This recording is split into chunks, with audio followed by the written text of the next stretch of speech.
Nadia au Cercle Kenville de Plantagenet. Aujourd'hui, je suis avec Louis de LPH Solutions. On continue notre visite des serres. On est rendu dans nos petits fruits.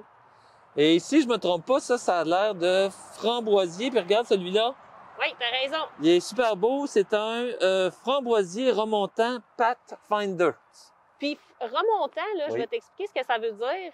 C'est que tu vas avoir une petite récolte pendant toute l'année.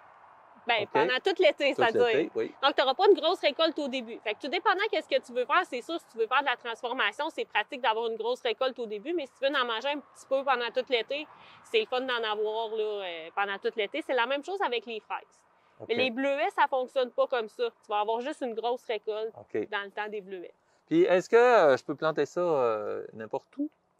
Ben n'importe où, là, c'est oui et non, là. Il y a toujours des exceptions. Mais les petits fruits, puis en particulier les bleuets, ça demande un sol qui est plus acide.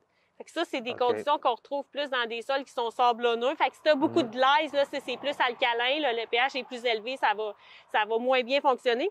Mais tu peux toujours rajouter là, du compost ou du terreau là, pour plantes acidophiles qui OK. aiment un environnement acide.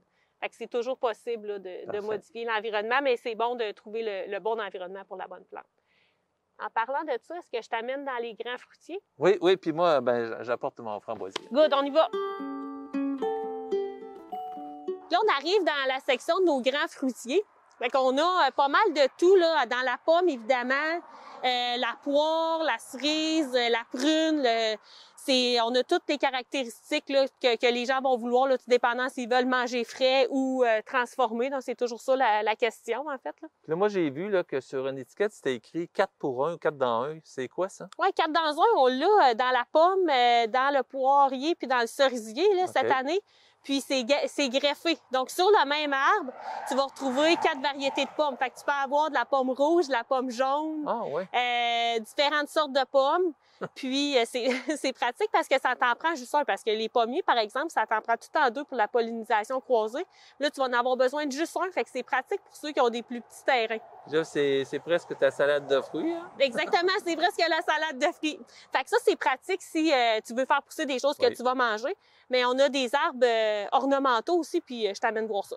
Oh, OK, on y va. Fait que nos arbres ornementaux, la plupart de nos arbres ornementaux arrivent à racines nues, donc on va venir les empoter là, en pot. Donc, c'est comme si c'est cultivé en pot. Donc, ça l'assure une meilleure reprise là, chez les gens. On a différentes variétés comme plusieurs sortes d'érables. Regarde, érables à sucre, érables argentés qui poussent super vite, des érables qui restent avec le feuillage rouge pendant tout l'été. OK. Après ça, on a aussi des arbres à petit déploiement. Ça, c'est pour les gens qui ont des plus petits terrains ou moins d'espace, comme des aubépines ou encore des lilas japonais. Donc, on a vraiment là pour chacun des environnements, même dans un sol qui trempe des saules pleureurs ou des chênes des marais. Fait que les gens peuvent venir choisir là, ceux-là qu'ils veulent là, pour leur environnement. Puis, est-ce que c'est facile à planter, ça? Oui, c'est facile à planter, puis j'aimerais vraiment ça qu'on plante un arbre une prochaine fois ensemble. Donc, pour en savoir plus sur nos produits, vous pouvez nous suivre sur Facebook, bien évidemment, venir ici et lire nos infolettes. Merci, bon jardinage. Puis moi, j'ai hâte de faire du sirop d'érable. Oui, yes. Bye.